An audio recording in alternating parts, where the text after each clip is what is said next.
The Adventure of the Red Circle by Arthur Conan Doyle. Part 1. Well, Mrs. Warren, I cannot see that you have any particular cause for uneasiness, nor do I understand why I, whose time is of some value, should interfere in the matter. I really have other things to engage me. So spoke Sherlock Holmes, and turned back to the great scrapbook in which he was arranging and indexing some of his recent material. But the landlady had the pertinacity and also the cunning of her sex. She held her ground firmly. "You arranged an affair for a lodger of mine last year," she said, "Mr. Fairdale Hobbs." "Ah, yes, a simple matter." "But he would never cease talking of it. Your kindness, sir, and the way in which you brought light into the darkness. I remember his words when I was in doubt and darkness myself. I know you could, if you only would." Holmes was accessible upon the side of flattery, and also, to do him justice, upon the side of kindliness. The two forces made him lay down his gum brush with a sigh of resignation and push back his chair. "Well, well, Mrs. Warren, let us hear about it, then. You don't object to tobacco, I take it?" "Thank you. Watson, the matches."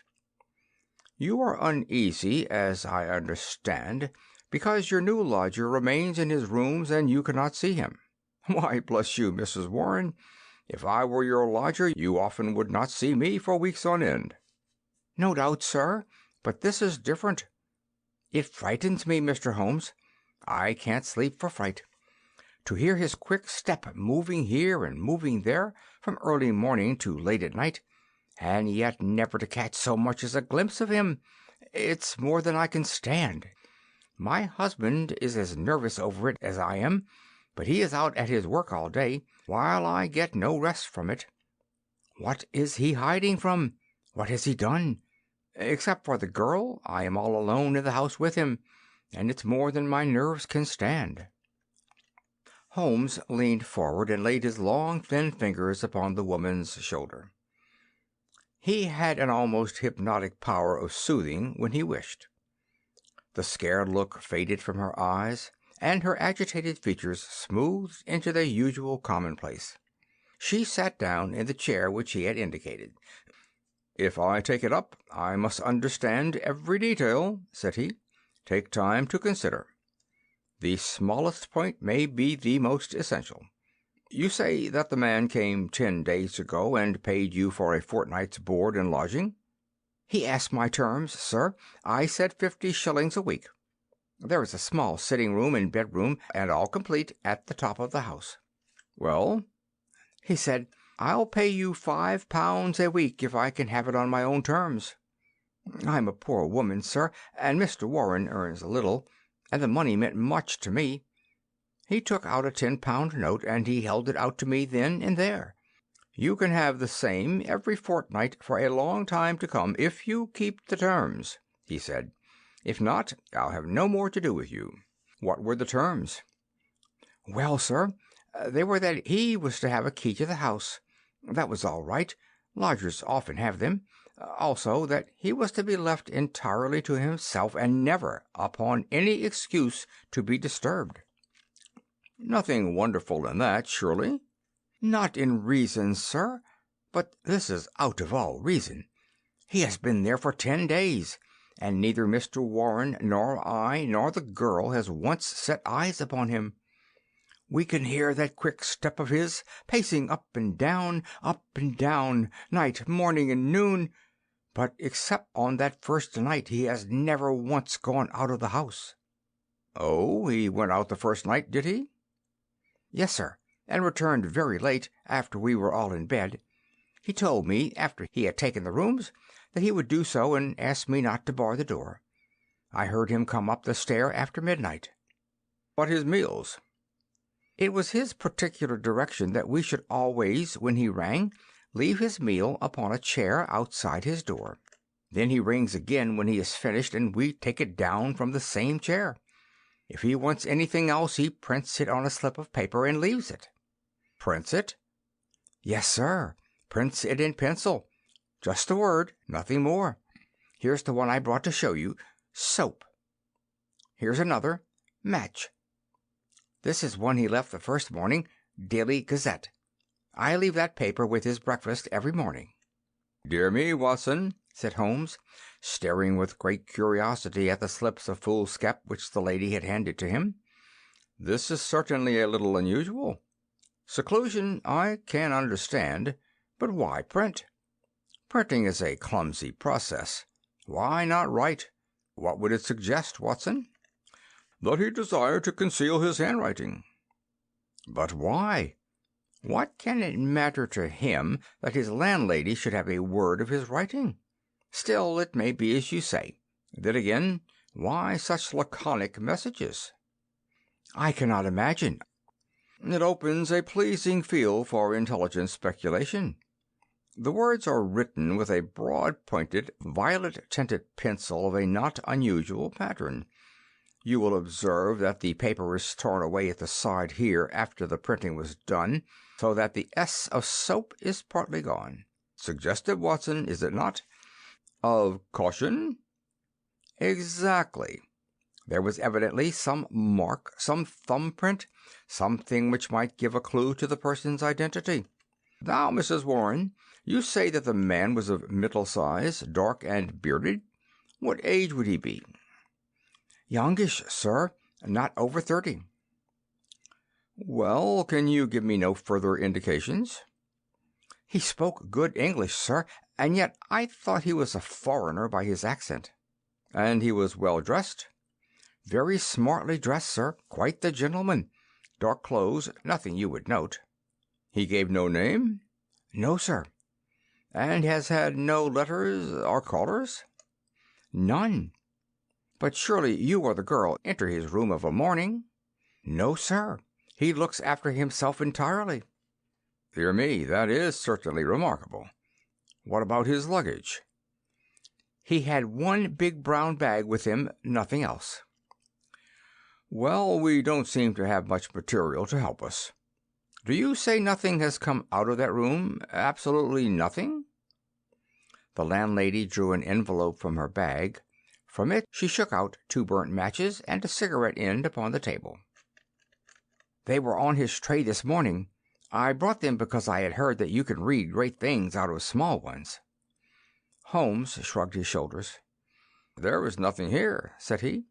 "The matches have, of course, been used to light cigarettes. That is obvious from the shortness of the burnt end. Half the match is consumed in lighting a pipe or cigar. But, dear me, this cigarette stub is certainly remarkable. The gentleman was bearded and mustached, you say?" "Yes, sir." "I don't understand that. I should say that only a clean-shaven man would have smoked this. Why, Watson, even your modest mustache would have been singed." "A holder?" I suggested. "No, no, the end is matted. I suppose there could not be 2 people in your rooms, Mrs. Warren?" "No, sir. He eats so little that I often wonder it can keep life in one." "Well, I think we must wait for a little more material. After all, you have nothing to complain of. You have received your rent. And he is not a troublesome lodger, though he is certainly an unusual one. He pays you well, and if he chooses to lie concealed, it is no direct business of yours. We have no excuse for an intrusion upon his privacy until we have some reason to think that there is a guilty reason for it.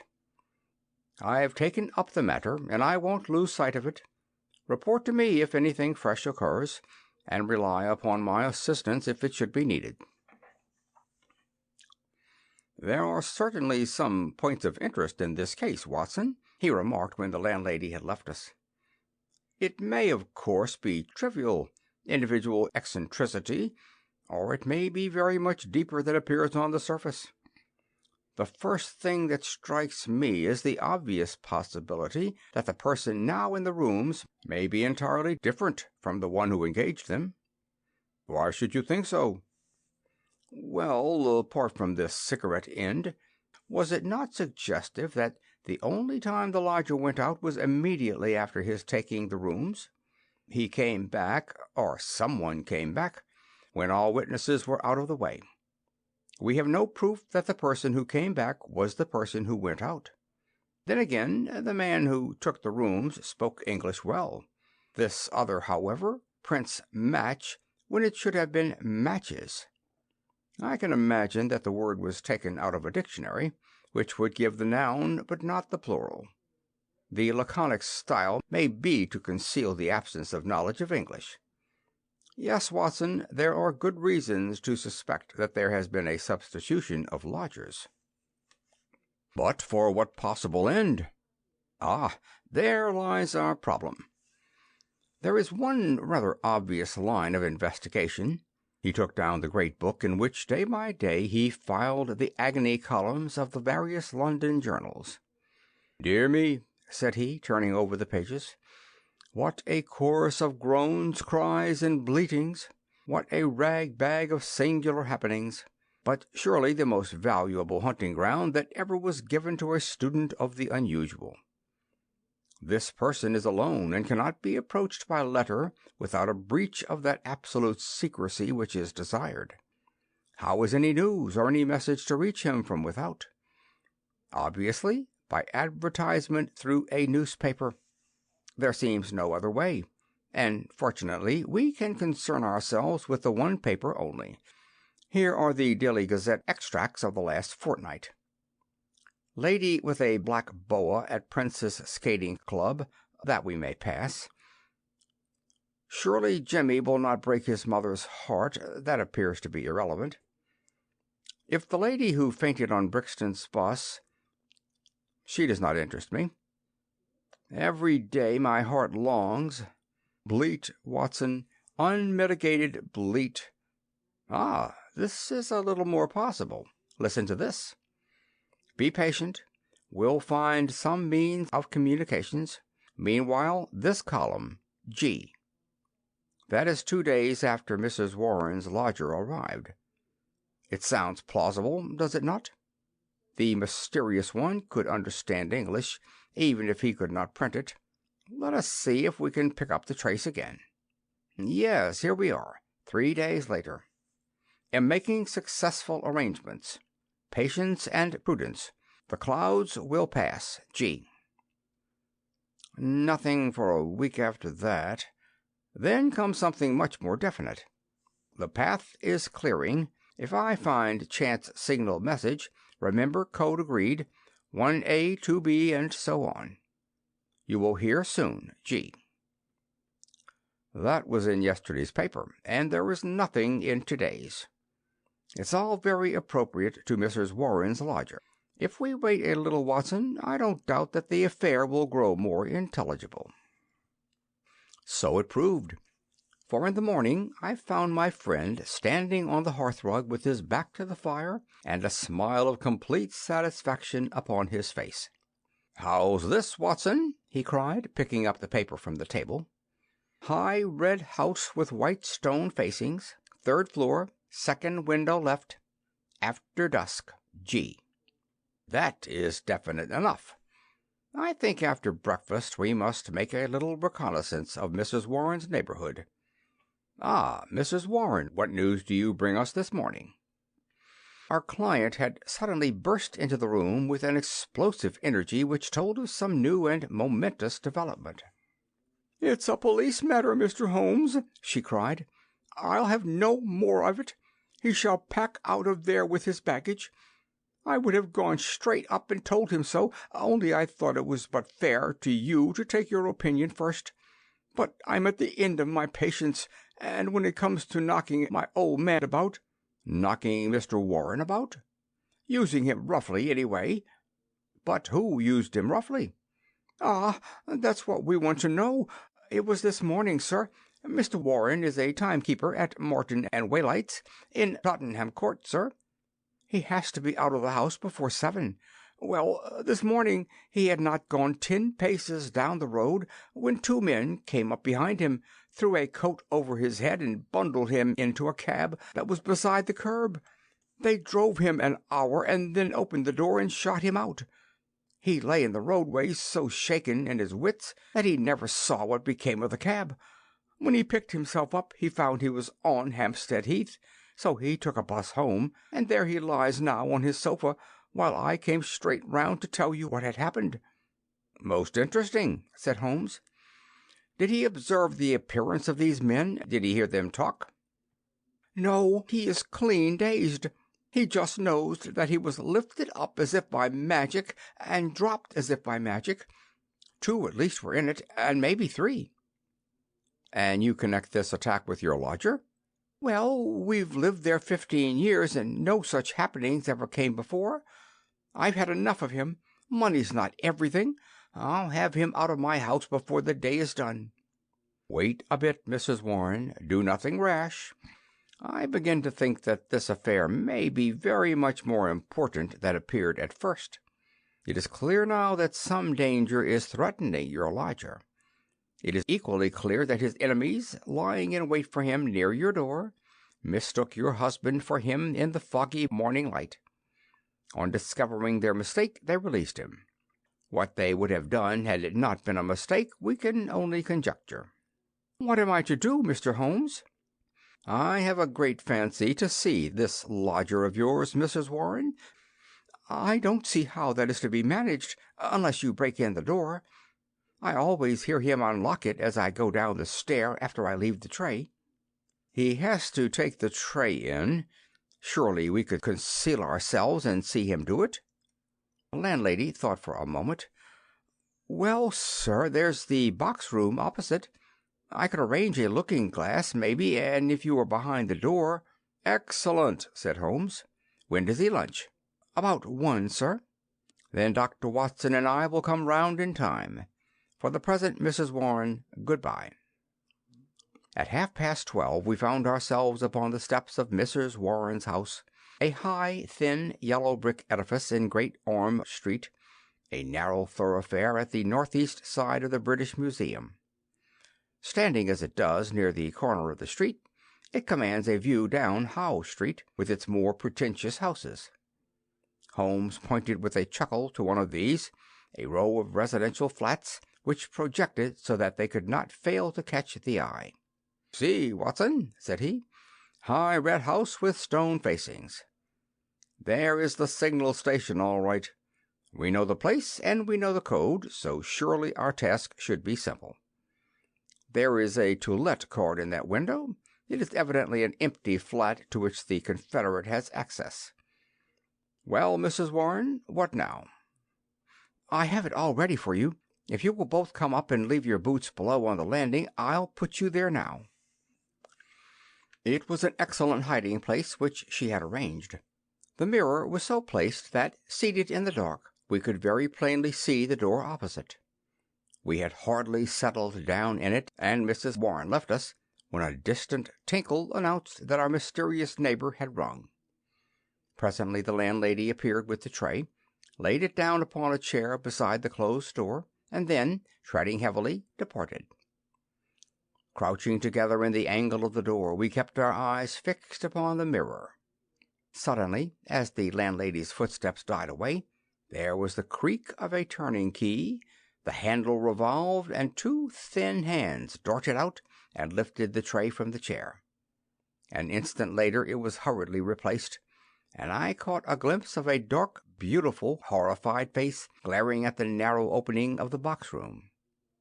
Then the door crashed to, the key turned once more, and all was silence. Holmes twitched my sleeve, and together we stole down the stair. "I will call again in the evening," said he to the expectant landlady. "I think, Watson, we can discuss this business better in our own quarters." "My surmise, as you saw, proved to be correct," said he, speaking from the depths of his easy-chair. "There has been a substitution of lodgers. What I did not foresee is that we should find a woman, and no ordinary woman, Watson." "She saw us." "Well, she saw something to alarm her, that is certain. The general sequence of events is pretty clear, is it not? A couple seek refuge in London from a very terrible and instant danger. The measure of that danger is the rigor of their precautions. The man, who has some work which he must do, desires to leave the woman in absolute safety while he does it. It is not an easy problem, but he solved it in an original fashion, and so effectively that her presence was not even known to the landlady who supplies her with food.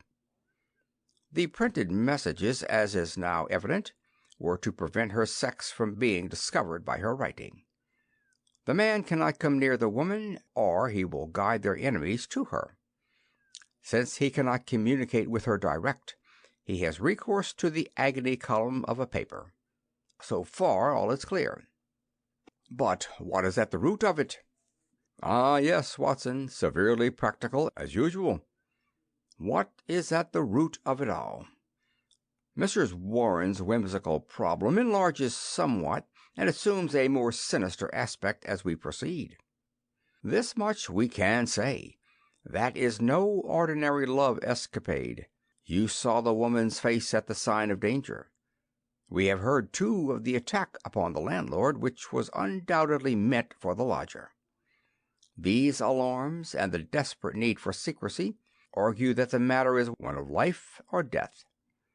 The attack upon Mr. Warren further shows that the enemy, whoever they are themselves not aware of the substitution of the female lodger for the male. It is very curious and complex, Watson. Why should you go further in it? What have you got to gain from it? What, indeed? It is art for art's sake, Watson.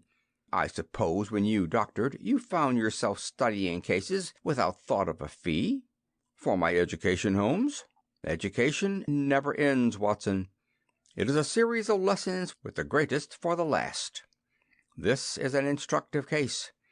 There is neither money nor credit in it, and yet one would wish to tidy it up. When dusk comes, we should find ourselves one stage advanced in our investigation. When we returned to Mrs. Warren's rooms, the gloom of a London winter evening had thickened into one gray curtain, a dead monotone of color, broken only by the sharp yellow squares of the windows and the blurred halos of the gas lamps. As we peered from the darkened sitting-room of the lodging-house, one more dim light glimmered high up through the obscurity. "Someone is moving in that room," said Holmes in a whisper, his gaunt and eager face thrust forward to the window-pane. "Yes, I can see his shadow. There he is again. He has a candle in his hand. Now he is peering across. He wants to be sure that she is on the lookout. Now he begins to flash. Take the message also, Watson, that we may check each other. A single flash, that is A, surely. Now then, how many did you make it? 20? So did I. That should mean T. A-T, at, that's intelligible enough. Another T. Surely this is the beginning of a second word. Now then, T-E-N-T-A. Dead stop. That can't be all, Watson. Tinta gives no sense. Nor is it any better as 3 words. At, tin, ta, unless T-A are a person's initials. There it goes again. What's that? A-T-T-E. Why, it is the same message over again. Curious, Watson, very curious. Now he is off once more. A-T... Why, he is repeating it for the 3rd time. A-T-T-E-N-T-A 3 times. How often will he repeat it? No, that seems to be the finish. He has withdrawn from the window. What do you make of it, Watson? A cipher message, Holmes. My companion gave a sudden chuckle of comprehension. And not a very obscure cipher, Watson, said he. Why, of course, it is Italian. A means that it is addressed to a woman. Beware, beware, beware. How's that, Watson? I believe you have hit it. No doubt of it. It is a very urgent message, thrice repeated to make it more so. But beware of what? Wait a bit. He is coming to the window once more. Again we saw the dim silhouette of a crouching man, and the whisk of the small flame across the window as the signals were renewed. They came more rapidly than before, so rapid that it was hard to follow them. Pericolo. Pericolo. Hey, what's that, Watson? Danger, isn't it? Yes, by Jove, it's a danger signal. There he goes again. P-E-R-I. Hello? What on earth? The light had suddenly gone out. The glimmering square of window had disappeared, and the third floor formed a dark band round the lofty building with its tiers of shining casements. The last warning cry had been suddenly cut short. How, and by whom? The same thought occurred on the instant to both of us. Holmes sprang up from where he crouched by the window. "This is serious, Watson," he cried. "There is some devilry going forward. Why should such a message stop in such a way? I should put Scotland Yard in touch with this business, and yet it is too pressing for us to leave. Shall I go for the police? We must define the situation a little more clearly. It may bear some more innocent interpretation. Come, Watson, let us go across ourselves and see what we can make of it." End of Part 1.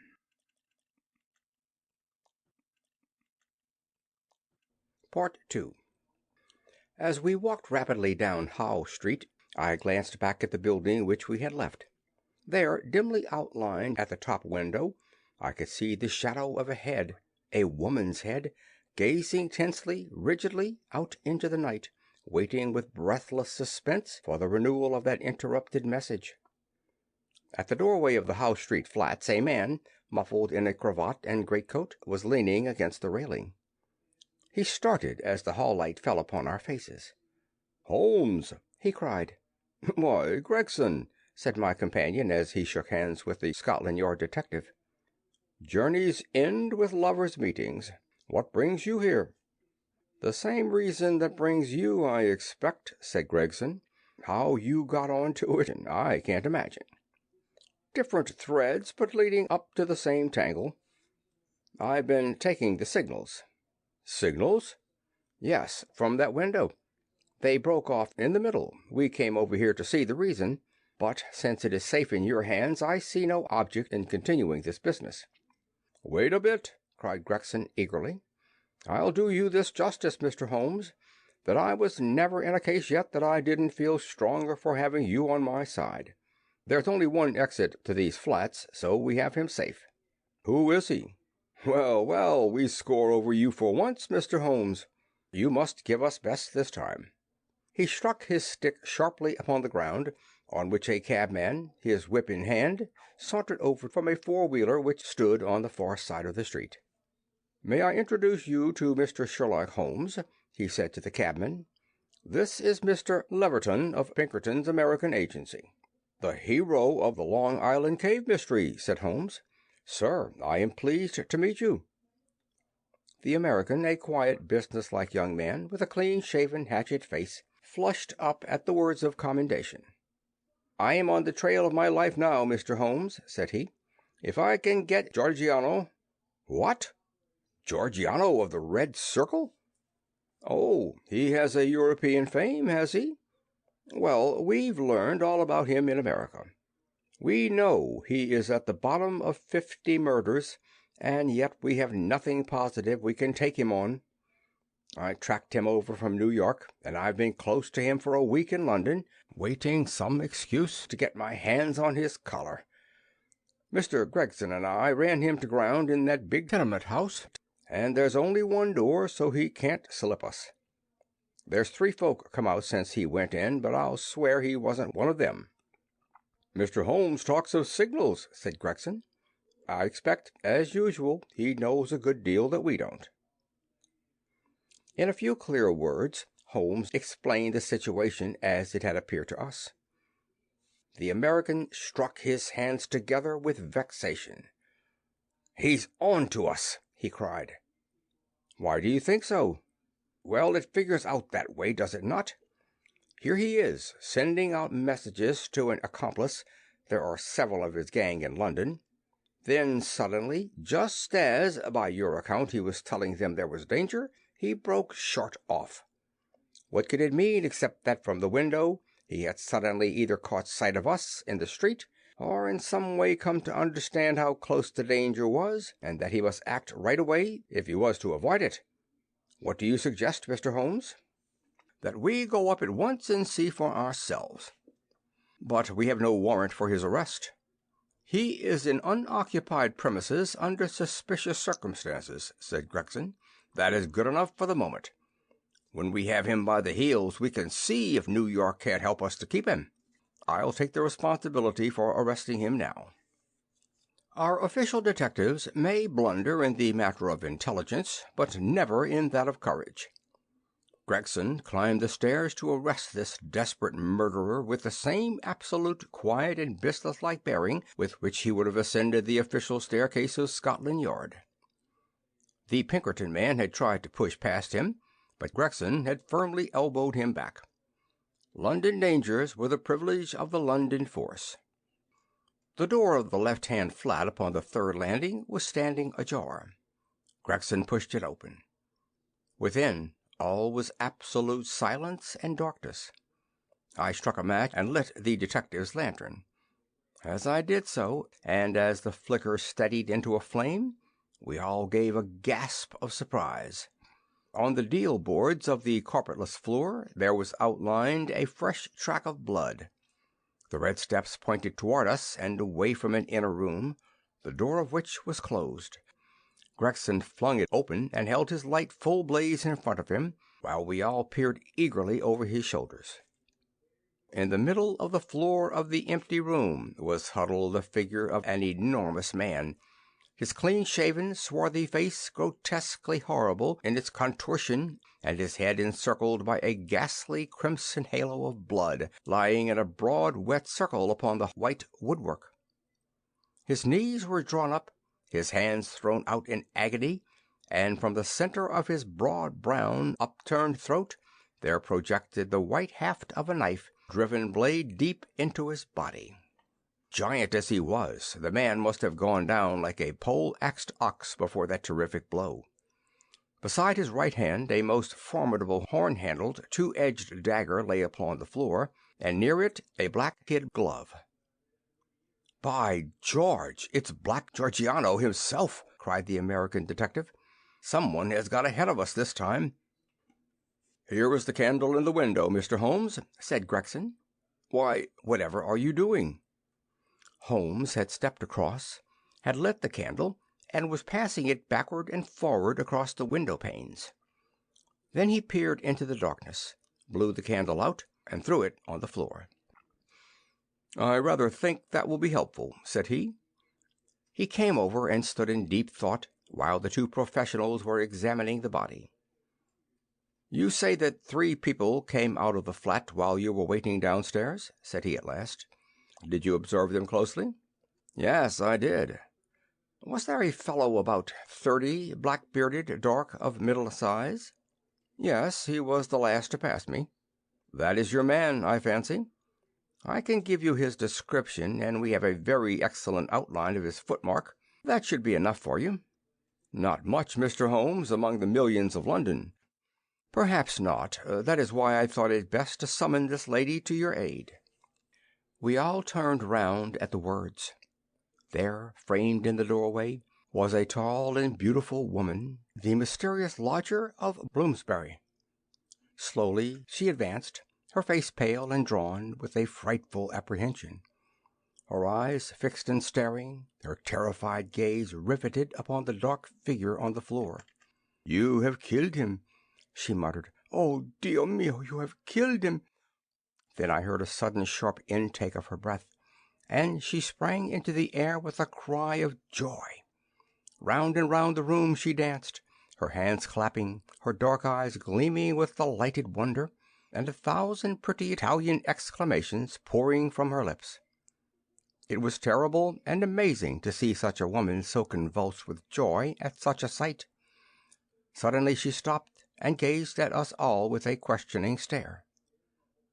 "But you are police, are you not? You have killed Giuseppe Georgiano, is it not so?" "We are police, madam." She looked round into the shadows of the room.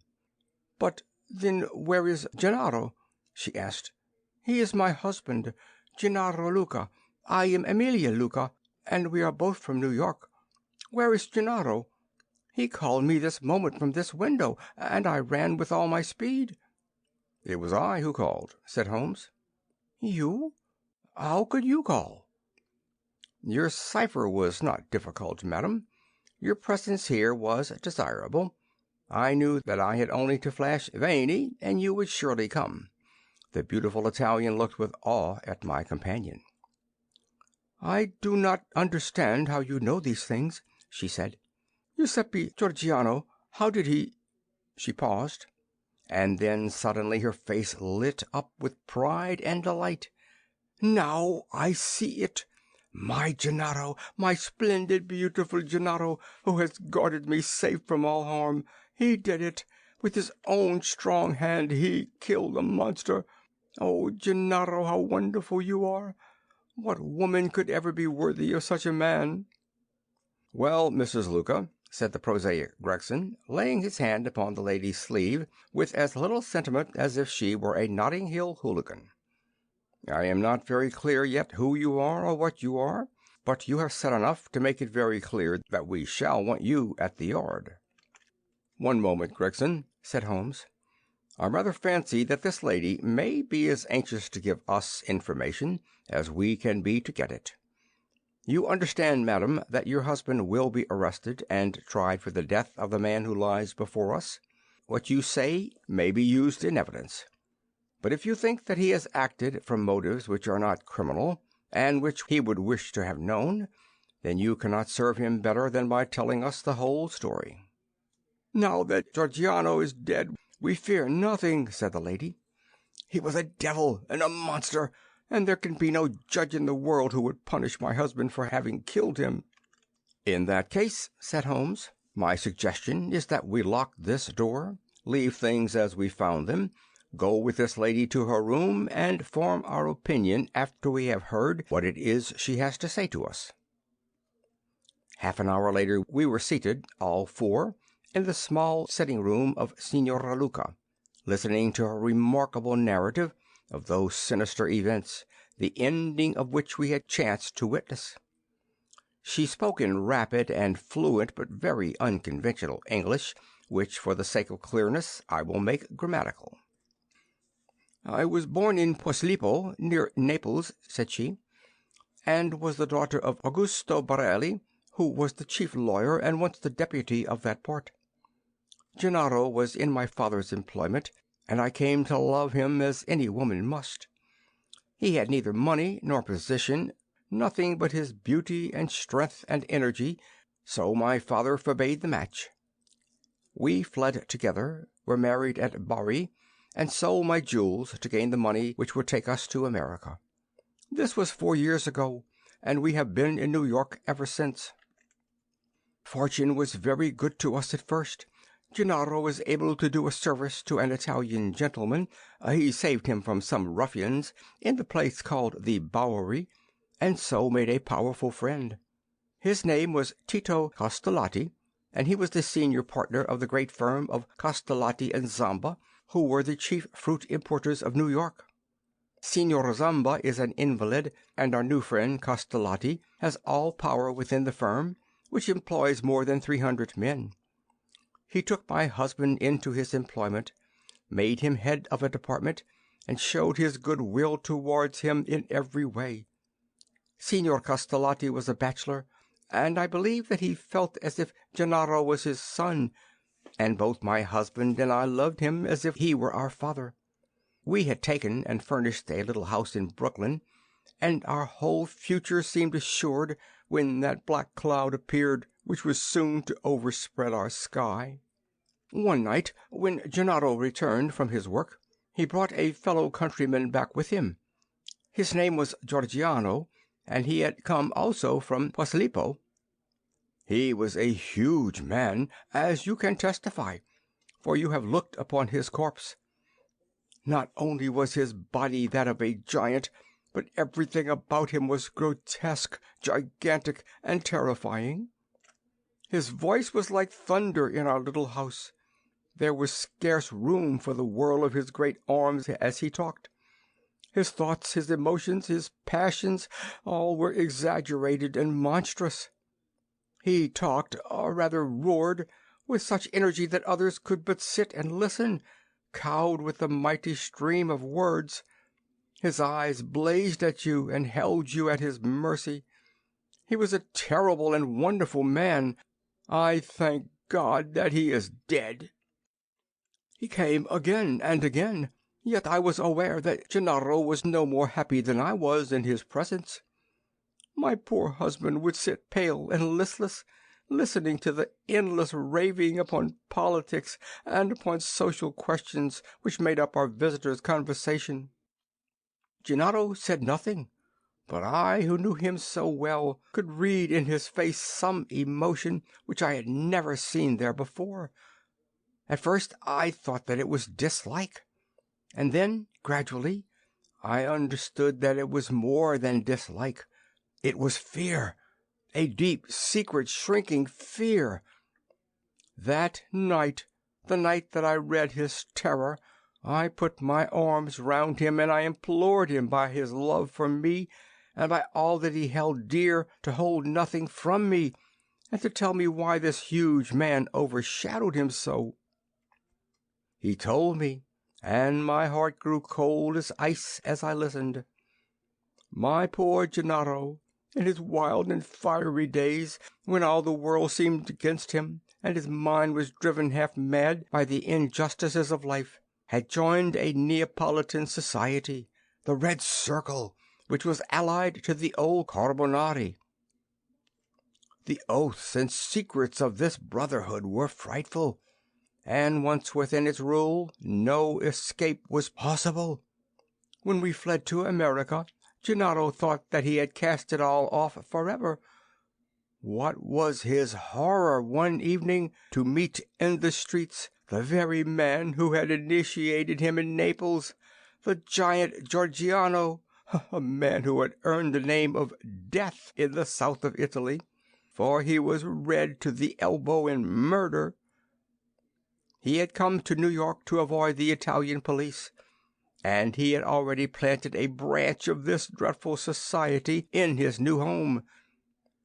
All this Gennaro told me, and showed me a summons which he had received that very day, a red circle drawn upon the head of it, telling him that a lodge would be held upon a certain date, and that his presence at it was required and ordered. That was bad enough, but worse was to come.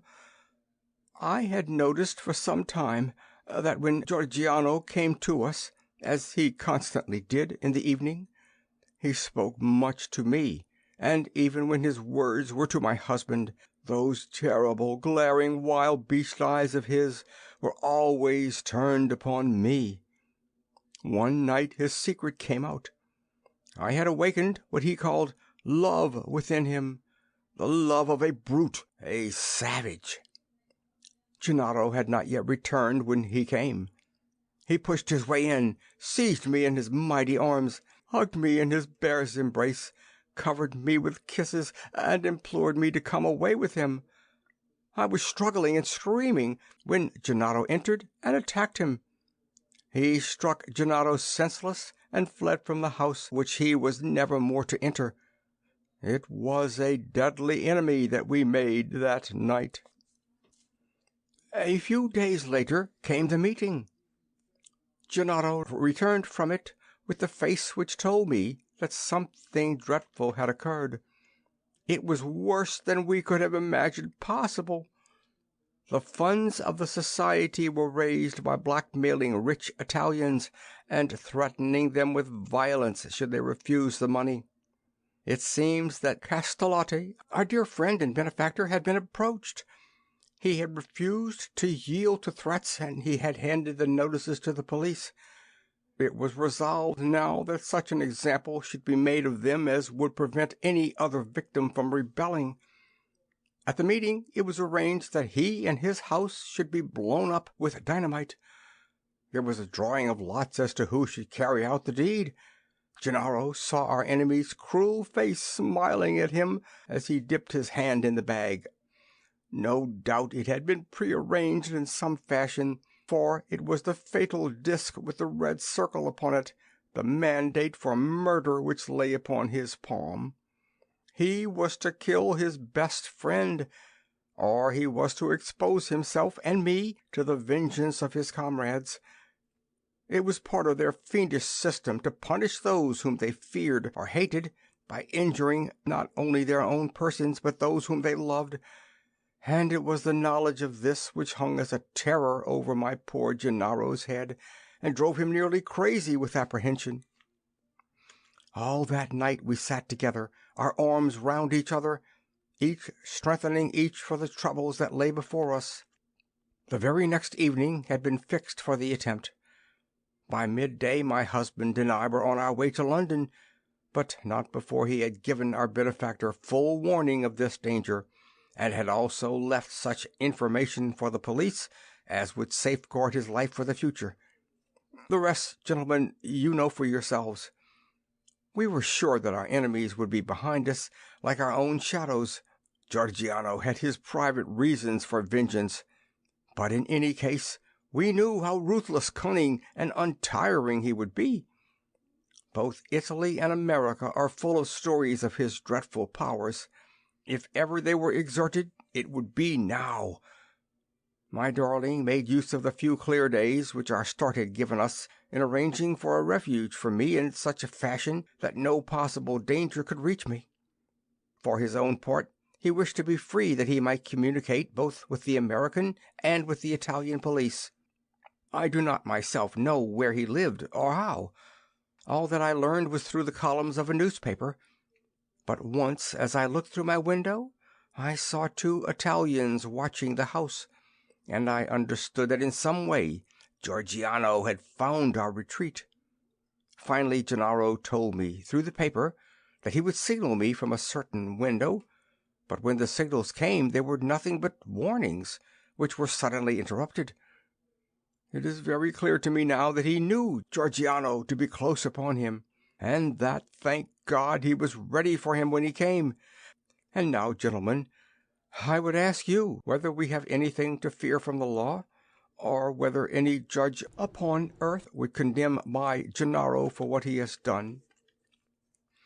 "Well, Mr. Gregson," said the American, looking across at the official, "I don't know what your British point of view may be, but I suggest that in New York this lady's husband will receive a pretty general vote of thanks."